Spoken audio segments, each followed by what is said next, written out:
O Ramon falou que tá sabendo da onda de católicos revisionando a Inquisição, dizendo que a igreja não matou, foi apenas responsável indireta na execução de poucas pessoas. Pode falar um pouco sobre a Inquisição? Abraço. Espero também poder fazer uma série de vídeos sobre isso depois, mas assim, sendo breve, sim, conheço esse movimento, e o argumento, né, que aparece muitas vezes é que a Igreja Católica não matou ninguém, na verdade, né? Porque quem matava eram as autoridades civis. De fato, assim, pelo menos na maioria esmagadora dos casos, porque vai saber, assim, no caso a caso, nos locais mais afastados, o que acontecia. Mas do que a gente tem de documentação, o que acontecia que era a Inquisição.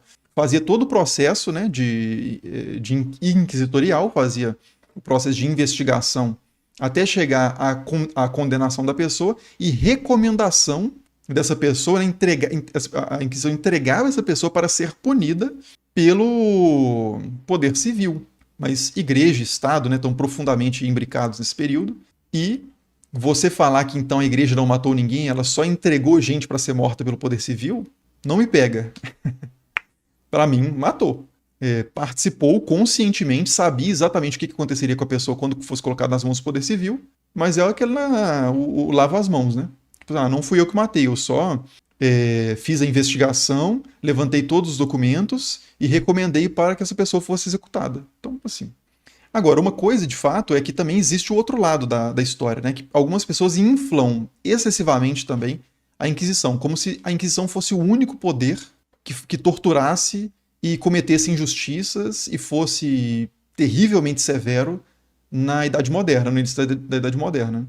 Não é o caso. O poder civil matava infinitamente mais gente, torturava muito mais gente, muitas vezes tinha processos que eram menos rigorosos, davam menos chance de defesa do que o processo inquisitorial. Então é verdade também que o poder civil é, era terrível nesse tempo, né? Fazia torturas, iguais ou piores que a Inquisição, matava muito mais gente porque o raio de atuação do poder civil é maior, né, do que as questões que a Inquisição procurava. E outra coisa, você tem o poder, eu falei de poder civil e falei de Inquisição, e você tem ainda linchamentos populares.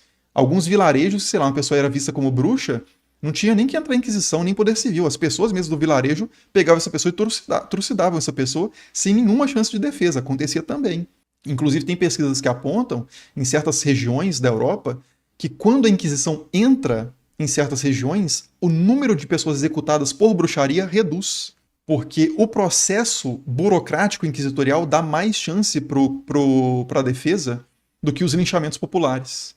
Então, assim, a Inquisição foi terrível, mas dentro de um contexto que era terrível sem precisar ser inquisitorial. Então, eu não quero passar pano para a Inquisição, mas também não quero ser injusto e tirar a Inquisição, né, do contexto do qual ela participou, para que a gente julgue só a Inquisição sob parâmetros modernos e não julgue as outras instâncias de direito. Enfim, espero que vocês tenham entendido aí. O Brian falou que quantos livros realmente são canônicos? São os 63, 66 ou os 73? Ou não são essas quantidades? Quantos são? Depende de qual grupo religioso, a qual tradição você se vincula. No protestantismo hoje, geralmente são 66 os livros considerados canônicos. Há grupos, sei lá, que ainda preservam, por exemplo, uma Bíblia do King James, muito raros, mas que tem os livros deuterocanônicos, né, ou apócrifos, que interariam completando ali os 73, são os 7 a mais, né? Entre os católicos romanos, o número é 73. Entre os ortodoxos, não há uma definição tão definitiva, porque as igrejas ortodoxas orientais elas são mais descentralizadas, então tem uma certa autonomia maior em relação a essas definições. Então, em algumas você vai encontrar até cerca de 78 livros, incluindo Macabeus 3 e 4 e alguns outros, né? Se você conta o Salmo 151 como um livro, o que eu não acho razoável, mas isso acontece frequentemente, você tem um livro a mais. Se você conta a oração de Manassés, é um livro a mais, mas na verdade é uma adição, né, a um livro que está canônico, enfim. Então, são diferentes traduções que começaram a contar isso diferente. Na Etiópia você tem 81. Então eu fiz um vídeo sobre a Bíblia etíope e os etíopes dizem que são 81. Só que a lista dos 81 varia. Então não são sempre os mesmos 81. Então isso é uma questão de definição tradicional. Né? Não tem algo histórico que você vai fazer, sei lá, um cálculo matemático que você vai fazer para definir quem está certo. É uma questão de você acredita numa certa organização que definiu esses números. Basicamente é isso, né? ou concorda mais com certos critérios que foram aplicados, né, para chegar nesses números. Mas assim, não tem um número historicamente mais correto. Todos são números igualmente históricos, porque foram definidos ao longo da história, né? Kevin, na sequência, falou que boa noite, estranho. Quando que os estudos começaram a datar os papas? Acabei de ler em uma imagem que no Novo Testamento, além de Pedro, citam mais 2 papas. Olha, depende do que você chama de papa, porque a figura que a gente conhece hoje, essa figura que é meio que o monarca do catolicismo, o bispo mais poderoso disparado, né? A gente nem costuma pensar no papa como um bispo. O papa é o bispo de Roma, basicamente. Você tem vários bispados e você tem o bispo de Roma, que é o papa. Originalmente, esse bispo, ele não era super... você não, as outras comunidades cristãs, mesmo no que Irineu de Lyon já chamava de Igreja Católica, mesmo nesse contexto, você não tinha essa centralização do poder na figura do bispo de Roma, da forma como hoje no catolicismo, né? Catolicismo, a Igreja Católica Apostólica Romana, você tem. Então, essa figura do Papa, ela é assim, medieval para frente, essa figura mais concentrada. Mas assim, no período inicial, o Papa, primeiro que não tinha essa designação, né? Mas o bispo de Roma era um bispo entre vários. Era um bispo que, pelo fato da comunidade de Roma ser uma comunidade muito importante, ele, consequentemente, também tinha uma relevância bem significativa nas discussões, mas não era a voz única.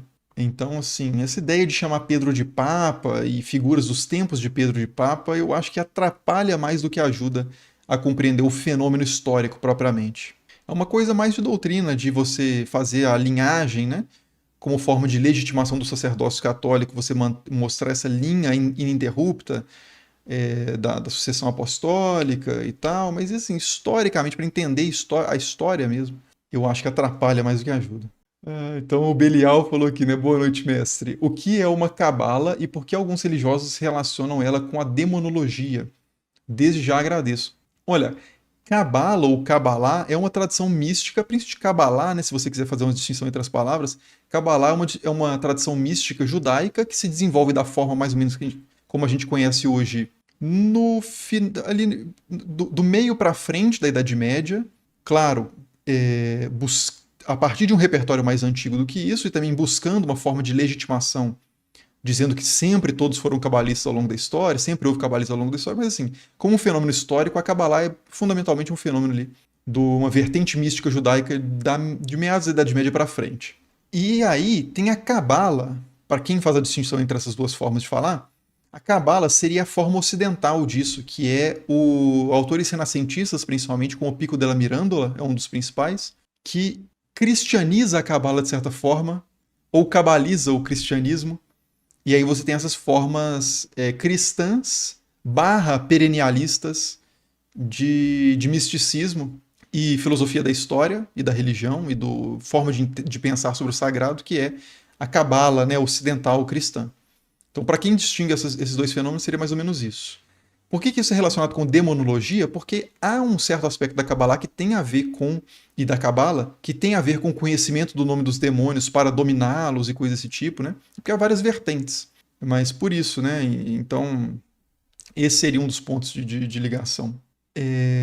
Não necessariamente uma adoração dos demônios, né? Mas uma forma de ter poder sobre os demônios para utilizar os demônios para seus propósitos ou para se proteger dos demônios. Então, para isso seria importante conhecer os demônios. Inclusive, a palavra demonologia, geralmente ela é aplicada a textos que são de antidemônio, pessoas que são contra o demônio, por assim dizer, não são satanistas. São pessoas, principalmente assim, sei lá, clero medieval, do início do período moderno, que queriam estudar, entender como o diabo funciona, como os demônios funcionam, de onde vem o poder deles, como eles agem, para poder se proteger em relação a isso, né? Então, os grandes tratados demonológicos são geralmente escritos por clérigos que não são satanistas, não é gente que vai ser expulsa da igreja porque escreveu sobre demônios. É gente que teve essas obras muitas vezes encomendadas, né? Como manuais para treinar o clero para saber lidar com o demônio.